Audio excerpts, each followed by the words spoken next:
ये आकाशवाणी का ग्वालियर केंद्र है। लीजिए अब सुनिए कोविड-19 जागरूकता पर विशेष कार्यक्रम मन में है विश्वास। कार्यक्रम लेकर हाजिर हूँ मैं आपकी दोस्त आभा गुप्ता। डिप्रेशन या अवसाद एक मानसिक रोग है, लेकिन हमारे समाज में इसके प्रति जागरूकता बहुत कम है। अवसादग्रस्त व्यक्ति को यदि सही समय पर मनोचिकित्सक को दिखाया जाए तो काउंसलिंग और दवाओं के सेवन से वो व्यक्ति अवसाद से उबर सकता है। व्यक्ति को अवसाद से बाहर निकालने में घर के सदस्यों की भी महत्वपूर्ण भूमिका होती है। अवसाद क्या है, इससे कैसे बचा जा सकता है और यदि व्यक्ति अवसादग्रस्त हो ही गया है तो उसे कैसे मुक्ति दिलाई जा सकती है। दोस्तों, इन सभी बिंदुओं पर हमने बात की डॉक्टर अतुल अग्रवाल, प्रोफेसर एवं विभागाध्यक्ष मनोचिकित्सा विभाग, जीआर मेडिकल कॉलेज एवं जय आरोग्य चिकित्सालय ग्वालियर से। लीजिए आपको भी ये बातचीत हम सुनवाते हैं। नमस्कार डॉक्टर साहब। हाँ, नमस्कार। कार्यक्रम में आपका बहुत बहुत स्वागत है। आज के समय में डॉक्टर साहब, जिंदगी तो वैसे ही भागम भाग और तनाव युक्त थी, ऊपर से कोविड-19 संक्रमण काल ने जिंदगी को थोड़ा सा और कठिन कर दिया है। कुछ लोगों की नौकरी चली गई है तो कुछ का व्यापार मंदा है, युवाओं को डिग्री मिलने में देरी हो रही है और उन्हें करियर को लेकर चिंता है, महिलाएं भी संतुष्ट नहीं है अपनी जिंदगी से। ऐसे में डिप्रेशन के मामले लगातार बढ़ रहे हैं। तो सबसे पहले डॉक्टर साहब, मैं आपसे यही जानना चाहूंगी कि डिप्रेशन क्या है और इसके लक्षण क्या होते हैं। बिल्कुल सही कहा मैडम। पिछले करीब 6 से 8 महीने से जी हम ही नहीं, पूरा विश्व ही कोरोना जैसी महामारी का सामना कर रहा है जी और कोरोना के कारण स्वास्थ्य संबंधी परेशानियां तो हो रही हैं, लेकिन इसके साथ साथ जो सामाजिक आर्थिक परिणाम हुए हैं उससे व्यक्ति का तनाव कई गुना तक बढ़ गया है। और जब ये तनाव अधिक समय तक रहता है तो कई प्रकार की मानसिक समस्याओं को जन्म देता है, जिसमें कि एक का आपने उल्लेख अभी किया, डिप्रेशन। डिप्रेशन उदासी की एक अवस्था है जो लंबे समय तक रहती है। इसके यदि लक्षणों की बात की जाए तो अकेलापन महसूस होना, उदासी रहना, काम में मन नहीं लगना, अरुचि उत्पन्न हो जाना, दिमाग में नकारात्मक विचारों का आना, जैसे कि अब क्या होगा, मैं कुछ कर नहीं पाऊंगा, जीवन में आशा नहीं रह गई है, कोई मेरी सहायता नहीं कर पा रहा, या मृत्यु के बार बार विचार आना। इसके अलावा ध्यान में कमी, याददाश्त की कमी, इस तरह के भी लक्षण इसमें उत्पन्न होते हैं। डिप्रेशन के लक्षणों में केवल मानसिक लक्षण ही नहीं होते, कई प्रकार के शारीरिक लक्षण जैसे भूख की कमी होना, शरीर में आलस होना, कई प्रकार के दर्द जैसे सिर दर्द, कमर दर्द, छाती में भारीपन इत्यादि भी हो सकता है। तो यदि यह लक्षण 2 सप्ताह से अधिक समय तक रहें तो व्यक्ति को यह समझना चाहिए कि वो कहीं ना कहीं अवसाद से पीड़ित हो सकता है। और ऐसी स्थिति में ये आवश्यक है कि जैसे हम दूसरी शारीरिक समस्याओं के लिए चिकित्सक के पास जाकर एक चिकित्सकीय सलाह लेते हैं, इसी प्रकार हमारे आसपास जो भी चिकित्सक हों, मानसिक रोग विशेषज्ञ हों, उनसे हमें सलाह लेनी चाहिए और इसका उचित उपचार कराना चाहिए। ये घर के लोगों की जिम्मेदारी बनती है कि वो ध्यान दें कि घर का कोई सदस्य अगर इस रोग से पीड़ित है, यानी कि इस तरह के लक्षण उसमें दिखाई दे रहे हैं, तो वो उसको उपेक्षित ना करें, यानी कि यूं ना सोचे कि समय के साथ सब ठीक हो जाएगा। बिल्कुल मैडम। मानसिक समस्याओं में एक परेशानी ये भी है कि लोगों में अभी भी जागरूकता का अभाव है। बिल्कुल। मानसिक समस्याओं को समस्या ना मानते हुए एक तरीके के सामान्य घटनाएं समझा जाता है। हाँ, मतलब व्यवहार की कमी समझी जाती है उसको। जी बिल्कुल। और मानसिक समस्याओं जैसे कि डिप्रेशन में एक लक्षण ये भी होता है कि व्यक्ति खुद को असहाय महसूस करता है और वह यह सोचता है कि अब मैं इस चीज से उबर ही नहीं पाऊंगा। और ये कोई बीमारी नहीं है और ये एक ऐसी अवस्था है जो कि आ गई है, अब जा नहीं पाएगी। तो इस स्थिति में परिवार के जो दूसरे सदस्य हैं उनकी जिम्मेदारी है कि यदि किसी फैमिली मेंबर्स का व्यवहार परिवर्तन हो गया है, वो अधिक समय तक चुप रहता है, अकेला रहता है, नींद और भूख की आदतों में बदलाव हो गया है या हमेशा नकारात्मक बातें करता है, तो ऐसे समय में बहुत जरूरी है तो उससे ऐसे परिजन से बात की जाए और उसकी सहायता की जाए और आवश्यकता पड़ने पर निकटतम मनोचिकित्सक से परामर्श लिया। बिल्कुल, क्योंकि हमारे देश में शारीरिक रोगों का इलाज तो लोग कराते हैं, लेकिन मानसिक रोगों को वो मानने को तैयार नहीं होते, मतलब कि ऐसी कोई बीमारी हो भी सकती है। वो सोचते हैं उदासी है, दुख है, इसको कोई तो ठीक हो जाएगा, और कई बार तो वो ऊपरी हवा कहकर भी टालते हैं, झाड़ फूंक कराने में लग जाते हैं। जी बिल्कुल, क्योंकि मानसिक रोगों के बारे में जागरूकता का अभाव है, इस कारण लोग भी उपचार उपलब्ध होने के बावजूद भी उपचार लेने के लिए नहीं आते हैं। इससे क्या होता है कि लंबे समय तक वो मानसिक रोगों की पीड़ा को झेलते हैं और जब उपचार के लिए आते हैं तो कई बार ऐसी परिस्थिति में मनोरोगों का उपचार कठिन भी हो जाता है और ज्यादा समय लगता है ठीक होने के लिए। जी, और कई बार व्यक्ति इतना ज्यादा निराश हो जाता है, डिप्रेशन की उस अवस्था में पहुंच जाता है कि वो अपनी जिंदगी को खत्म करने तक की सोचने लगता है। बिल्कुल मैडम, अवसाद की जो गंभीरतम स्थिति होती है उसमें व्यक्ति को मृत्यु के विचार बारंबार आते हैं और चूंकि संसार में कोई उम्मीद नजर नहीं आती तो कई बार व्यक्ति आत्महत्या जैसे कदम भी उठा लेता है। तो यदि डिप्रेशन का प्रारंभिक अवस्थाओं में ही पहचान कर उपचार किया जाए तो आत्महत्या जैसी जो दुखद घटनाएं हैं इनको अपन रोक सकते हैं। अच्छा, बच्चों में भी आता है क्या डिप्रेशन? बिल्कुल मैडम, बच्चों में भी डिप्रेशन आ सकता है, उनके थोड़े लक्षण अलग भिन्न हो सकते हैं। अच्छा। जैसे कि बच्चे अपने मन की बातों को उतना बता नहीं पाते, एक्सप्रेस नहीं कर पाते, तो कई बार उनमें व्यावहारिक समस्याओं के रूप में डिप्रेशन उभरता है, जैसे कि बहुत ज्यादा चिड़चिड़ापन होना, किसी भी ऐसे शारीरिक लक्षण जैसे पेट में दर्द, उल्टी का होना या सिर दर्द का होना जिसका उपचार कराने के बाद भी उसमें आराम नहीं आता। अच्छा। जैसे कई बार बच्चों को पेट में दर्द होता है, महीने हो जाते हैं, उपचार कराते रहते हैं लेकिन आराम नहीं आता। जी। तो कई बार शारीरिक लक्षणों के रूप में भी डिप्रेशन बच्चों में उभर सकता है। जी, और माता पिता इसे नहीं भी पहचान पाए तो विशेषज्ञ के पास ले जाएं, वो इसको पकड़ लेंगे। बिल्कुल बिल्कुल, यदि कोई ऐसी समस्या है बच्चों में जो लंबे समय से है और जिससे उपचार से फायदा नहीं आ रहा है तो वो हो सकता है कि वो शारीरिक लक्षण किसी मानसिक तनाव या बीमारी का प्रकटीकरण हो। जी, अच्छा डॉक्टर साहब, डिप्रेशन का उपचार दवाओं से किया जाता है या केवल काउंसलिंग से उपचार संभव है? जी, डिप्रेशन के उपचार में दवाइयों के साथ साथ काउंसलिंग और साइकोथेरेपी का भी अपना एक महत्व है। साइकोथेरेपी में व्यक्ति की मन की भावनाओं को समझा जाता है, व्यक्ति के जो ऐसे विचार, नकारात्मक विचार जो पैटर्न बन जाते हैं जिससे कि डिप्रेशन की अवस्था बनी रहती है, उनको पहचान कर बदलने की सलाह दी जाती है। अच्छा। लेकिन व्यक्ति को दवाइयों की आवश्यकता है या काउंसलिंग की आवश्यकता है या दोनों की आवश्यकता है, इसका जो निर्णय है वो एक मनोचिकित्सक ही कर सकता है। जिस स्थिति में हमारे पास जो मरीज आते हैं वो अधिकतर मध्यम अवस्था में नहीं आते।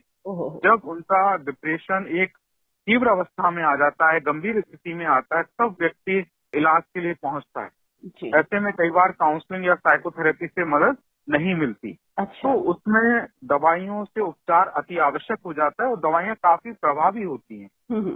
तो इसलिए ये उपचार की दोनों विधाएं हैं और किस विधा का उपयोग कितना करना है, कब तक करना है और उनमें कॉम्बिनेशन में करना है, जिसका निर्णय मनोचिकित्सक ही बेहतर रूप से कर सकते हैं। जी बिल्कुल। तो अगर वो शुरू की अवस्था में डॉक्टर के पास पहुंच जाते हैं, मनोचिकित्सक के पास, तो केवल काउंसलिंग से और साइकोथेरेपी से इलाज संभव है? बिल्कुल संभव है, लेकिन इसके लिए आवश्यक है कि व्यक्ति में एक प्रकार की काउंसलिंग के लिए एक ग्राह्यता मौजूद होनी चाहिए। मतलब कि उसमें वो जो साइकोलॉजी के जो टर्म्स होते हैं उनको समझने की एक जो समझदारी और इतना शिक्षित होना चाहिए कि वो उस चीज को समझ सके। जी। साइकोथेरेपी एक तरीके की उपचार की पद्धति है जिसके एक निर्धारित प्रिंसिपल्स होते हैं और एक तरीका होता है और इसको सही रूप से काउंसलर, क्लिनिकल साइकोलॉजिस्ट ही पेशेंट को दे सकते हैं। तो डॉक्टर साहब, ये दवा कितने समय तक लेनी होती है? और कई बार देखने में आता है कि इन दवाओं से शायद नींद भी बहुत ज्यादा आती है, ऐसा है क्या? जी, दवाएं हर व्यक्ति के अनुसार अलग अलग अवधि तक लेने की आवश्यकता होती है। अच्छा। कुछ मरीजों में ये दवाएं कुछ महीनों जैसे 6 महीने तक लेनी पड़ सकती है, कुछ लोगों में साल भर तक लेनी पड़ सकती है और जिन मरीजों में बीमारी बारंबार आती है उनमें हो सकता है ये अनिश्चितकालीन मतलब कुछ सालों तक भी लेना पड़े। कई बार ऐसे मरीजों में मेंटेनेंस थेरेपी देनी पड़ती है। तो इसको एक मनोचिकित्सक ही भली भांति रूप से समझ सकता है। जी। और जहाँ तक दवाइयों के दुष्प्रभाव की बात है, आजकल बहुत अच्छी अच्छी दवाइयाँ उपलब्ध हैं, व्यक्ति की आवश्यकता अनुसार उनको लिखा जाता है और उनके साइड इफेक्ट भी कम होते हैं। ऐसा जरूरी नहीं है कि मानसिक दवाओं से नींद ज्यादा ही है। अच्छा अच्छा। हाँ, यदि डोज को सही रूप से निर्धारित किया जाए और नियमित रूप से फॉलो अप किया जाए तो दवाइयों का ऐसा समायोजन भी किया जा सकता है कि व्यक्ति भली भांति रूप से अपना सामाजिक और आर्थिक जिम्मेदारी निभाते हुए इलाज ले सके। जी, यदि किसी घर में कोई व्यक्ति, बच्चा, युवा या बुजुर्ग अवसाद से ग्रस्त है और उसका इलाज चल रहा है, तो घर के अन्य सदस्यों को किन बातों का ध्यान रखना चाहिए? फैमिली मेंबर्स की ये जिम्मेदारी है। यदि फैमिली में कोई भी व्यक्ति यदि मानसिक रूप से परेशान है तो इस चीज को वो स्वीकार करें और डिनाइल फेज में ना रहे, नकार फेज में ना रहे। कई बार घर के लोग ही इस चीज को नकारते हैं कि ये तो केवल इसके चरित्र की कमी है या ये क्षणिक अवस्था, ऐसा ना समझें और बाकायदा उसको एक प्रोफेशनल के पास ले जाकर उसका उपचार कराएं और साथ में कुछ चीजों का ध्यान रखें, जैसे कि उसको किसी प्रकार का ताना ना मारे। कई बार लोग मानसिक बीमारियों को चरित्र की कमी समझ लेते हैं, ताना मारते हैं कि तुम कुछ करते नहीं हो, खाते रहते हो, है ना, बाकी सब चीजों में समझदारी है, केवल काम करने में ना समझिए। तो ताना ना मारे और व्यक्ति के साथ संवाद बनाए रखें, उसको किसी न किसी एक्टिविटी में इंगेज रखें जी। और उसकी आवश्यकताओं को समझें और उसकी समय समय पर पूर्ति करें। जी। अच्छा, माता पिता किस तरह का व्यवहार बच्चों से करें, खासकर युवा बच्चों से, कि वो डिप्रेशन से बचे रहें? देखिए, माता पिता की जिम्मेदारी दोहरी हो जाती है क्योंकि बच्चों को एक तरफ उनको लाड़ प्यार भी देना होता है और दूसरी तरफ उनके ऊपर एक कंट्रोल, समझाइश का भाव और देखरेख भी रखनी होती है। जी। आज के समय में जबकि सोशल मीडिया का बहुत ज्यादा असर हमारे बच्चों और युवाओं पे है, तो सबसे पहली जिम्मेदारी तो ये है कि पेरेंट्स ये चीज सुनिश्चित करें कि बच्चे कहीं सोशल मीडिया के माध्यम से कहीं ऐसी जानकारी प्राप्त तो नहीं कर रहे जो उनके लिए हानिकारक हो, या फिर वो बच्चे सोशल मीडिया पर इतना ज्यादा समय गुजार रहे हो कि वो एक एडिक्शन का रूप ले ले। क्योंकि कई बार जो ये आदतें होती हैं ये एडिक्शन में परिवर्तित हो जाती हैं और ये फिर लंबे समय बाद यही एडिक्शन दूसरी मानसिक समस्याओं जैसे डिप्रेशन, एंजाइटी डिसऑर्डर को पैदा करता है। बिल्कुल। तो माता पिता की जिम्मेदारी है कि बच्चों से एक संवाद बनाए रखें, उनसे एक मित्रवत व्यवहार रखें, उनके फ्रेंड्स को आप जानें। ऐसा नहीं है कि आपने बच्चों पे छोड़ दिया है, उनके फ्रेंड्स से आप मिलें, बात करें, एक सोशल नेटवर्किंग ऐसी स्थापित रखें जिससे कि हेल्दी हैबिट्स का आदान प्रदान हो, बच्चे मोटिवेट हों, एक दूसरे को मोटिवेट करें और अच्छी चीजें सीखें। बिल्कुल। तो माता पिता का ये कर्तव्य है कि बच्चों पर निगरानी के साथ साथ लाड़ प्यार दुलार ये सब चीजें बनाए। जी। अगर हम बुजुर्गों की बात करें तो जो सेवानिवृत्त हो चुके हैं, घर में रह रहे हैं, कई बार उनमें भी डिप्रेशन के मामले देखने में आते हैं, तो वो इससे कैसे बच सकते हैं?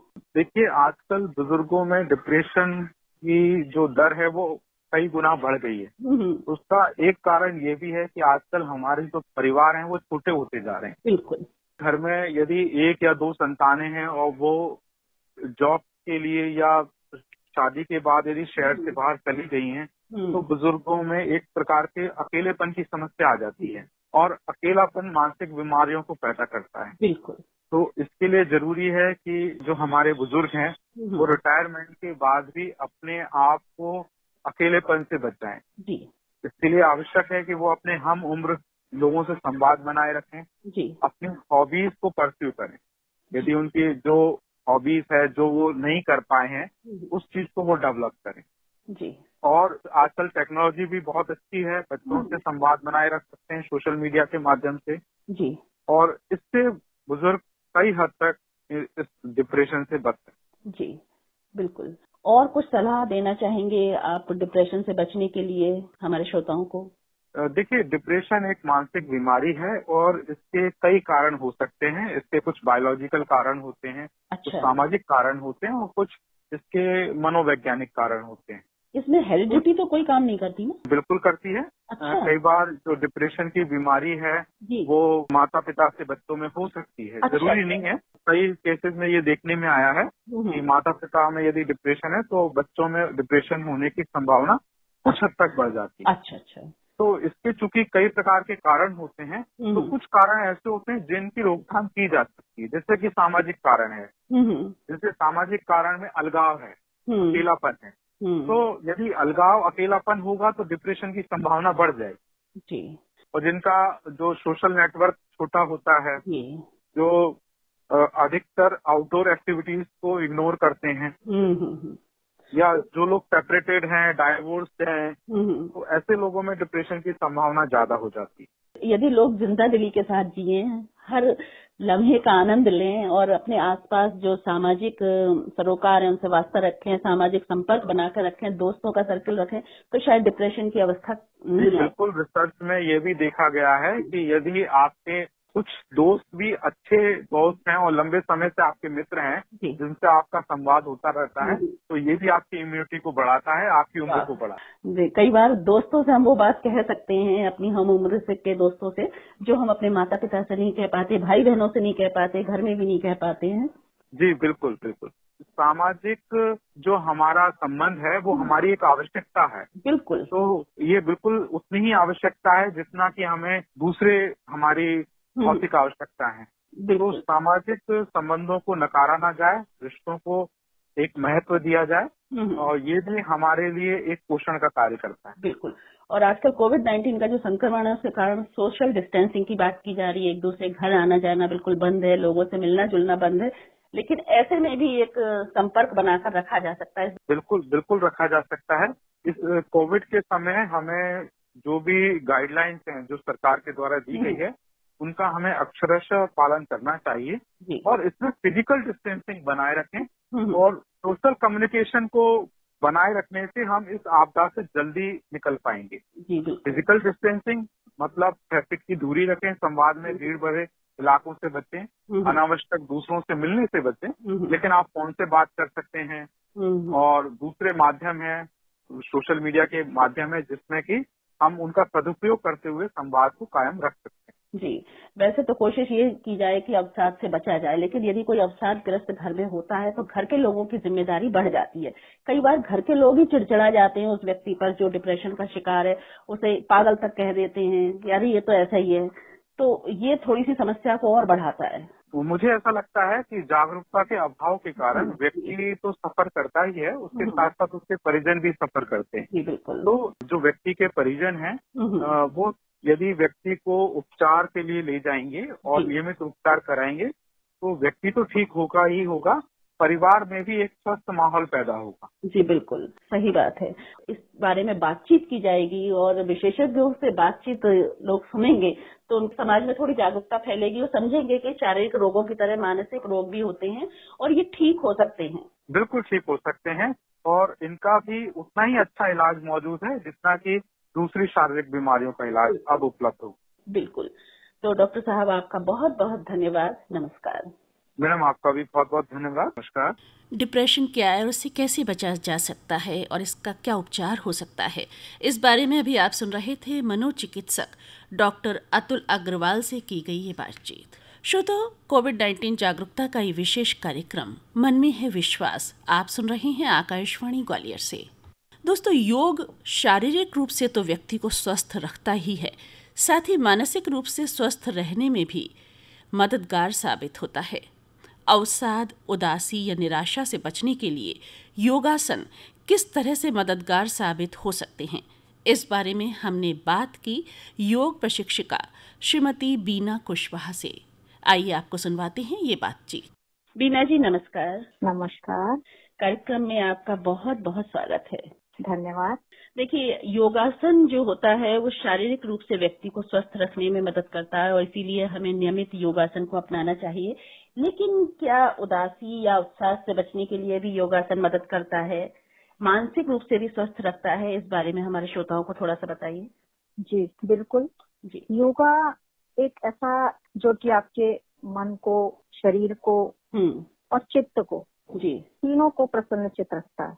वाह। आंतरिक खुशी भी मिलती है कि हम कुछ करके आए हैं और थकान भी महसूस नहीं होती जी। वहीं व्यायाम को लें तो हम जिम जाते हैं तो उससे थकान महसूस होती है। बिल्कुल। लेकिन योगा ऐसा है जिसमें हम शारीरिक रूप से फिट तो रहते हैं, लेकिन हमें कोई पसीना नहीं आएगा और कोई थकान नहीं होती और मन पूरे दिन प्रफुल्लित रहता है, आनंदमय रहता है। एक अलग तरह की एनर्जी हमें प्राप्त होती है। तो यदि उदासी आपको घेर रही है, अवसाद से आप कहीं ग्रस्त हो रहे हैं, आपको लग रहा है कि आप लोगों से कट रहे हैं, बच रहे हैं उनसे बातचीत करने से, तो योगासन को अपनाना चाहिए। तो कौन कौन से ऐसे आसन हैं जो युवा हैं, बुजुर्ग हैं, कर सकते हैं मन को प्रसन्न रखने के लिए? हाँ, मन को प्रसन्न रखने के लिए योगा बहुत कारगर सिद्ध हुआ है। तो शवासन है जी, सभी आसनों के बीच में कराया जाता है। इस शवासन बिल्कुल सिंपल है, किसी भी वृद्धावस्था में भी किया जा सकता है, यंग जनरेशन भी, और जो तनाव से ग्रसित लोग हैं उनके लिए तो बहुत ही रामबाण सिद्ध हुआ है ये जी। इस शवासन में सिंपल तरीका होता है, आप बिल्कुल शरीर को ढीला करके लेट जाइए, आंखें बंद हो, पूरी तरह से अंतर्मुखी बन जाएं, अंदर सारे अपने शरीरों का विश्लेषण करें, कोई बाहरी विचार आपके अंदर ना आए, ये मेन है जी। अपने आप को पूरा स्वस्थ महसूस करें, हम एक एक शरीर के अंगों का निरीक्षण करें, अपने पैर की अंगुली उनको ढीला करते जाएं धीरे धीरे करके, अंगूठे ढीला करें, टखने को, घुटने को, जंघा को, कमर को, पूरे शरीर को, फिर यहाँ से हाथ की अंगुलियां से लेके कंधे तक, इसी तरह पीठ और पेट, सारा शरीर मतलब बिल्कुल रिलैक्स जी। अंगों को बिल्कुल ढीला छोड़ के और शांत चित्त होके कम से कम आप 5-7 मिनट भी लेटेंगे तो एक आपको आगे के लिए नई एनर्जी मिल जाएगी, बहुत बढ़िया, नई शक्ति मिल जाएगी जी। आप काम और अधिक कर पाएंगे, थकान बिल्कुल आपकी दूर हो जाएगी। बस शवासन में ये है कि आपको नींद नहीं आना चाहिए। अच्छा, शरीर से जो अंग थके होते हैं तो उनसे जो थकी हुई ऊर्जा है वो पूरे शरीर में धीरे धीरे स्थानांतरित होती है। अच्छा। पूरे शरीर को रिलैक्स मिल जाता है। बहुत बढ़िया। तो एक शशक आसन है जी। शशक आसन में भी आपका बिल्कुल खरगोश वाला पोज होता है, ठीक, वो बनता है, जानते होंगे जो योग करते हैं वो थोड़ा बहुत जानते ही होंगे। हाँ, बस मैं यही चाहूंगी कि योग यदि करें तो कोई योग प्रशिक्षक की सलाह में करें या उनकी गाइडलाइन के अनुसार करें। तो जो भी हम अकेले में गलती करते हैं तो क्योंकि गलत प्रक्रिया से करने से दुष्परिणाम भी सामने आ जाते हैं। हाँ, बिल्कुल, वो हमें मालूम नहीं चलता है। इसलिए मैं चाहूंगी कि प्रशिक्षक के माध्यम से या कोई अच्छे शिक्षक हो उनकी सलाह लेके उनसे मशवरा करके ही ये कार्य करें तो आपको निश्चित रूप से बिल्कुल मानसिक रूप से आराम मिलेगा। जो आजकल समस्या चल रही है कोरोना काल में, मुख्य रूप से लोग डिप्रेशन में जा रहे हैं। जो स्टूडेंट हैं आप वो देखिए एग्जाम नहीं हो पा रहे हैं, ये डिप्रेशन में जा रहे हैं कुछ बच्चे, जिनकी नौकरियां चली रही हैं, ये भी एक महामारी की तरह फैल रही है। बिल्कुल सही बात है। इसमें योग बहुत कारगर सिद्ध हुआ है।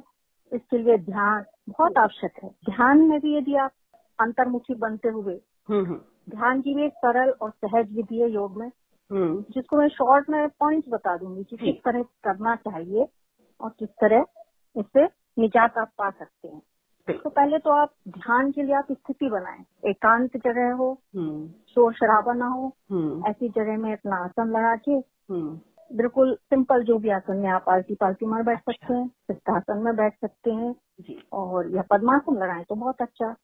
दोनों हाथों से ज्ञान मुद्रा बना के बैठ जाएं, आंखें बिल्कुल बंद रखें, रीढ़ बिल्कुल सीधी रखना चाहिए। इसमें ध्यान हमारा दोनों भावों के मध्य आज्ञा चक्र होता है, उस पर फोकस करें। ठीक, जो बिंदु होता है बीच के दोनों का, उस पर ध्यान रखें, हमारा आज्ञा चक्र होता है वो एक्टिवेट होता है। सारा ध्यान जब हम यहाँ रखेंगे और स्थिति जब इस तरह की बन जाएगी, शरीर में किसी प्रकार की नेगेटिविटी नहीं होना चाहिए, मन प्रसन्नचित हो, विचारों पर कंट्रोल करना आना चाहिए। बहुत बिल्कुल विचारों पर ही मुख्य रूप से कंट्रोल करना है ध्यान पर।